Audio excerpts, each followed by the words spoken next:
আজকে আলোচনা করব হচ্ছে তুলা রাশির আগস্ট মাস কেমন যাবে। আগস্ট মাসের হচ্ছে ম্যারেজ লাইফ, লাভ লাইফ, বিদ্যার্থীদের কেমন পড়াশোনা যাবে, স্বাস্থ্যই বা কেমন থাকবে, চাকরি যোগ আছে কিনা, কেরিয়ারে উন্নতি করতে পারবো কিনা, ব্যবসা কেমন যাবে, তারপর হচ্ছে ভাগ্য কেমন সাথ দেবে। এই সব কিছুর সাথে সাথে হচ্ছে উপায়ও বলবো, কি উপায় করলে হচ্ছে ভাগ্যে যে প্রবলেম হচ্ছে সেগুলো সলভ হয়ে যাবে। ভিডিও ভালো লাগলে অবশ্যই কিন্তু লাইক চ্যানেল সাবস্ক্রাইব করতে হবে। আর ফেসবুক পেজ থেকে দেখলে অবশ্যই কিন্তু ফলো করতে হবে। তার আগে হচ্ছে জেনে নেব গ্রহগুলো কে কোথায় অবস্থান করছে। প্রথমে হচ্ছে 12 হাউসে বসে আছে হচ্ছে কেতুদেব। আপনার 11 হাউসে বসে আছে রবি আর বুধ আর শুক্র। রবি বসে আছে হচ্ছে 10 হাউসে। আর আপনার হচ্ছে 8 হাউসে বসে আছে মঙ্গল বৃহস্পতি। আর হচ্ছে 6 হাউসে বসে আছে রাহুদেব। আর পঞ্চম হাউসে বসে আছে শনিদেব। এই গ্রহগুলো হচ্ছে মোটামুটি আগস্ট মাসে থাকবে। আর তারপর হচ্ছে গ্রহগুলো কে কোথায় চেঞ্জ করছে সেটা হচ্ছে দেখে নেব। 16ই আগস্টে সূর্য হচ্ছে সিংহ রাশিতে প্রবেশ করবে। 25শে আগস্ট শুক্র হচ্ছে কন্যা রাশিতে নিচস্থ হয়ে যাবে। 26শে আগস্টে মঙ্গল মিথুন রাশিতে প্রবেশ করবে। বুধ হচ্ছে বক্রী হয়ে যাবে 22শে আগস্টে।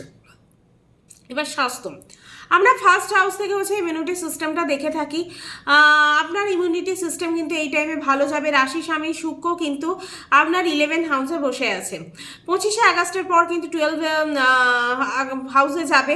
তাই হচ্ছে 12 হাউস কিন্তু ভালো নয় মোটেই, কেন ওটা ব্যয়, খরচা, হসপিটালে যাতায়াত, তারপর নিচু হয়ে যাবে। তাই এটা মোটেই কিন্তু আপনার ভালো যাবে না। ইমিউনিটি সিস্টেম কিন্তু লো হয়ে যাবে। তারপর যখন হচ্ছে আপনার শুক্র হচ্ছে 25শে আগস্টের পর থেকে হেলথ কিন্তু আপনার ডাউন যাবে। তারপর ঘুরতে ফিরতে গেলে শরীর খারাপ হতে পারে এই টাইমে। স্বাস্থ্য কিন্তু মোটেই ভালো যাবে না। 11 হাউসে আছে তাই এই টাইমে কিন্তু ইচ্ছা, তারপর কাম শক্তি আপনার এই টাইমে ইচ্ছা অনেক থাকতে পারে। তারপর হচ্ছে যে ইচ্ছাগুলো করবেন সেটা সব কিছু হচ্ছে বিচার বিবেচনা করে করবেন। হেলথের কোনো প্রবলেম কিন্তু এই টাইমে হওয়ার কিন্তু চান্স নেই। মোটামুটি হেলথ কিন্তু আপনার ভালোই যাবে। হেলথ 25শে আগস্টের পর খারাপ যাবে, কেন যখনই হচ্ছে 12 হাউসে যাবে তখনই হচ্ছে ব্যয়, হসপিটালে যাতায়াতের, ঘরে যাবে, তখন হচ্ছে হেলথ কিন্তু ইস্যু হতে শুরু করবে। ইমিউনিটি সিস্টেম কিন্তু ডাউন হবে, নানা রকমভাবে প্রবলেম হওয়ার কিন্তু একটা চান্স আছে। এবার জেনে নেব বিদ্যার্থীদের পড়াশোনা কেমন যাবে। পঞ্চম হাউস থেকে হচ্ছে আমরা পড়াশোনাটা হচ্ছে দেখে থাকি। পঞ্চম হাউসের লর্ড হচ্ছে শনি, নিজের ঘরেই কিন্তু বসে আছে, মূল ত্রিকোণের রাশিতে বসে আছে। শুক্র বুধ কিন্তু পঞ্চম হাউসকে দৃষ্টি দিচ্ছে। কোনো পাপ গ্রহর কিন্তু দৃষ্টি নেই, শুভ গ্রহর কিন্তু দৃষ্টি আছে। খুব ভালো যাবে এই টাইমে। শনি কিন্তু বক্রী হয়ে যাবে। শনি কিন্তু নিজের ঘরেই আসবে। দুটো শুভ গ্রহ কিন্তু এই টাইমে দৃষ্টি দিচ্ছে। মন ডাইভার্ট একটু হতে পারে কিন্তু ভালো ফলই দেবে। এক্সামের জন্য কিন্তু এই টাইমটা ভালো। মোটামুটি পড়াশোনা কিন্তু ভালোই দেখা যাচ্ছে। এবার দেখে নেব লাভ লাইফ। আমরা পঞ্চম হাউস থেকেই হচ্ছে লাভ লাইফটাও বিচার বিবেচনা করে থাকি। রাশি স্বামী কিন্তু এই টাইমে শনি দৃষ্টি, শনির ওপর হচ্ছে শুক্র হচ্ছে পঞ্চম হাউসে দৃষ্টি দিচ্ছে। মানে হচ্ছে শুক্র হচ্ছে এই টাইমে শনির ওপর দৃষ্টি দিচ্ছে। পঞ্চম হাউসে অলরেডি শনিদেব বসে আছে। তাই হচ্ছে এই টাইমে খুব ভালো দেখা যাচ্ছে লাভ লাইফে। আমি কিছু এই টাইমে বলবো না, কিন্তু অনেক কিছু বলে দেবো, এরকম একটা কিন্তু এই টাইমে হতে পারে। এই মাসে ফিলিং কিন্তু অনেক কিছু বলবে, আপনি অনেক কিছু ফিল করবেন। ফিলিংয়ের মাধ্যমে কিন্তু অনেক কিছু বুঝতে পারবেন। খুব ভালো কিন্তু এই টাইমে যাবে। তারপর হচ্ছে ভালো ফিল করবেন এই টাইমে লাভ লাইফের ক্ষেত্রে। তারপরে এই টাইপে আপনি প্রচণ্ড পোলাইট থাকবেন। শনি আপনার পঞ্চম হাউসের সাথে সম্পর্ক বানাচ্ছে। তাই আপনার কিন্তু এই টাইমে আপনার লাভ লাইফে সম্পর্ক কিন্তু খুব ভালো হবে। তাদের সম্পর্কটা আরও ডেভেলপ করবে। যাদের হচ্ছে সিঙ্গেল আছেন তাদের কিন্তু কানেকশন হবে।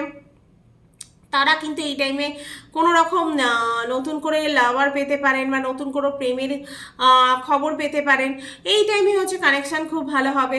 তবে ম্যারেড লাইফ, ম্যারেড লাইফে হচ্ছে সপ্তম হাউস থেকে বিচার করা হয়। ম্যারেড লাইফে সপ্তম হাউসের লর্ড কিন্তু মঙ্গল কিন্তু আপনার 8 হাউসে বসে আছে, তাই একটু খারাপ যাবে। 25শে আগস্ট অবধি থাকবে।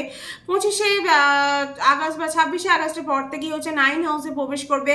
মঙ্গল 8 হাউসে থাকলে কিন্তু খারাপ। 70 রাশিতে বসে আছে। লাইফ পার্টনারে এই টাইমে কিন্তু শরীর খারাপ যেতে পারে। না হলে কিন্তু শরীর যদি লাইফ পার্টনারে খারাপ না হয় তাহলে কিন্তু ম্যারেড লাইফে খারাপ হবে, ঝগড়া এই টাইমে প্রবলেম।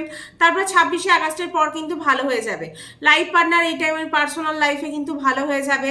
মোটামুটি আপনার ম্যারেড লাইফ 26শে আগস্টের পর থেকে ভালো ভাগ্য। তারপর হচ্ছে 9th হাউসের হচ্ছে বুধ লাভ স্থানে বসে আছে। আপনার 9th হাউসের লর্ড হচ্ছে বুধ, এই টাইমে হচ্ছে আপনার লাভ স্থানে বসে আছে, 11 হাউসে বসে আছে। বুধ বক্রি হয়ে কিন্তু 10 হাউসে আসবে 22শে আগস্টে। তারপর কিন্তু আরও ভালো যাবে, ভাগ্য কিন্তু আরও উন্নতি হবে। পঞ্চম ভাবের সাথে বড় শুভ কাজ হতে পারে, এই টাইমে অ্যাকশন নিতে পারেন। পাপ কর্তৃক প্রভাব কিন্তু আছে, একদিকে রবি আর একদিকে কেতু থাকার জন্য, কিন্তু তো ভালো যাবে। 26শে আগস্টের পর কিন্তু বুধ স্বতন্ত্র হয়ে যাবে, তারপর কিন্তু আপনার ভাগ্য খুব সাথ দেবে, ভাগ্য কিন্তু ভালো ফল দেবে। কেরিয়ার 10 হাউসে হচ্ছে রবি বসে আছে, এই টাইমে আপনাকে রাজা বানাবে, কনফিডেন্স লেভেল খুব ভালো থাকবে। কিন্তু 10 হাউসের লর্ড হচ্ছে চন্দ্র, মনকে একটু বদলাবে, নেগেটিভ একটু বানাবে। রবি আছে তাই একটু প্রফিট আর ফাইন্যান্সিয়াল ব্যাপারে ভাববেন, পরিবর্তন আনার কিন্তু এই টাইমে চেষ্টা করবেন। শুক্র বুধ কিন্তু 10 হাউসে বসে আছে, 10 হাউসে না 11 হাউসে আছে, তাই এই টাইমে কিন্তু আপনার ইচ্ছা নিয়ে আসবে যে এটা করি ওটা করি। তারপর চাকরির যোগ কিন্তু আসছে, যারা হচ্ছে এতদিন চাকরি খুঁজছিলেন তাদের কিন্তু এবার চাকরির যোগ হবে। বড় লোকের সাথে কোনো ওঠা বসা করতে পারেন, বড় লোকের কোনো মানে আপনার থেকে উঁচু স্তরে কোনো লোকের এই টাইমে সাপোর্ট পেতে পারেন। তারপর হচ্ছে এই টাইমে হেল্প পেতে পারেন তার কাছ থেকে কোনো। তারপর খুব ভালো কিন্তু দেখা যাচ্ছে 16ই আগস্টের পর 11 হাউসে কিন্তু রবি থাকবে, তাই এই টাইমে কিন্তু প্রমোশন পরিবর্তনের যোগ কিন্তু তৈরি হচ্ছে, চাকরির যোগ তৈরি হচ্ছে। মোটামুটি 16ই আগস্টের পর কিন্তু কেরিয়ারে খুব উন্নতি হবে। যখনই সূর্য হচ্ছে নিজের রাশিতে প্রবেশ করবে, সিংহ রাশিতে সূর্য উচ্চ হয়ে যাবে, তখনই কিন্তু কেরিয়ার একটা বড় ঢেউ আসবে আপনার লাইফে। তো এটা কিন্তু সবই কিন্তু গোচর অনুযায়ী বর্ণনা করা হচ্ছে, কুষ্টি বিচারে কিন্তু অন্য ফল আসতে পারে, কারণ আমরা কুষ্টিতে কে কোথায় বসে আছে সেটাও বিবেচনা করেই হচ্ছে বলতে হবে। ব্যবসা, মোটামুটি ব্যবসার ক্ষেত্রে আমরা 7th হাউস তো দেখে থাকি, 7th হাউস থেকেই হচ্ছে এটা বোঝা যাচ্ছে যে আপনার মোটামুটি অ্যাভারেজ থাকবে বিজনেস। 22শে আগস্টের পর কিন্তু বিজনেস কিন্তু ভালো হয়ে যাবে। মঙ্গল কমজোর আছে একটুখানি, পার্টনারশিপকে কিন্তু বিজনেস করলে পার্টনারকে কিন্তু অতটা বিশ্বাস করা উচিত হবে না, ঝগড়া হতে পারে এই টাইমে আপনার পার্টনার সাথে। মোটামুটি 60% মতো বিজনেস দেখা যাচ্ছে ভালো যাবে। তারপর হচ্ছে কি এমন উপায় করবো যে উপায়গুলো করলে আপনার ছোটো ছোটো প্রবলেমগুলো হচ্ছে সেগুলো সলভ হয়ে যায়। প্রথমেই হচ্ছে হনুমান চালিসা পাঠ করতে পারেন, বুধের বীজ মন্ত্র পড়তে পারেন, শুক্র বীজ মন্ত্র। এই উপায়গুলো করলে মোটামুটি আপনার যে প্রবলেমগুলো হচ্ছে সেগুলো সলভ হয়ে যাবে। ভিডিও ভালো লাগলে অবশ্যই কিন্তু লাইক শেয়ার আর সাবস্ক্রাইব করতে হবে। নিজেদের সাথে কতটা রিলেট করতে পারছে আমার ভিডিও কেমন লাগছে সেটা কমেন্ট করে জানাতে কিন্তু ভুলবেন না। আজকে ভিডিও কিন্তু এখানেই শেষ করব।